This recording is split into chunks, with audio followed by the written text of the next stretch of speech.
Hey everybody, answering today's question, why can't the Twins beat the Yankees, does seem a little bit, not necessarily disingenuous, but a little bit strange given last night's come-from-behind win. But nevertheless, the recent history tells us that the Twins do struggle both in the Bronx and against the Bronx Bombers at home, so it's a viable question. My answer to the question is that the Twins do one thing better than almost any other team in baseball, and that's exploiting other teams' weaknesses. How often do we hear against a tough starting pitcher, well, we'll just wait him out and get to the bullpen?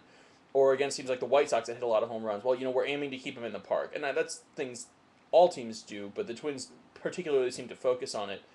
And with the Yankees, it's tough to beat them strength against strength, and they don't have a lot of apparent weaknesses. Take last night, CC Sabathia has a strong start. They turn the ball over to ostensibly Rafael Soriano, a solid eighth inning reliever, best closer in baseball last year, turned eighth inning reliever. Mariano Rivera, and they've got Joba Chamberlain probably unavailable, but they've got a solid bullpen even behind that. And yet, that's where the Twins were able to beat them. They were actually able last night to beat them strength on strength. Twins bullpen was bulletproof. The Yankees faltered. 5-4 win. That's how it goes.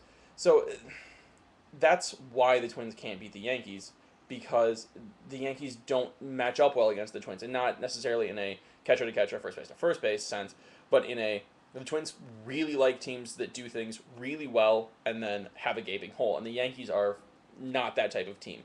They're much more good across the board, great in some areas, and you've simply got to find their weakness on any given night. Last night it was Soriano. Tonight it well could be Freddie Garcia. At this point, I think one more win, you've got to be satisfied with a 3-4 start to the season. If the Twins win both of these games, you've got to be tremendously pleased, especially given that they're in New York, where whether we like it or not, and whether last night exists or not, the Twins have struggled. So that's all for today. Please check back for a new video on Friday, and thanks for stopping by.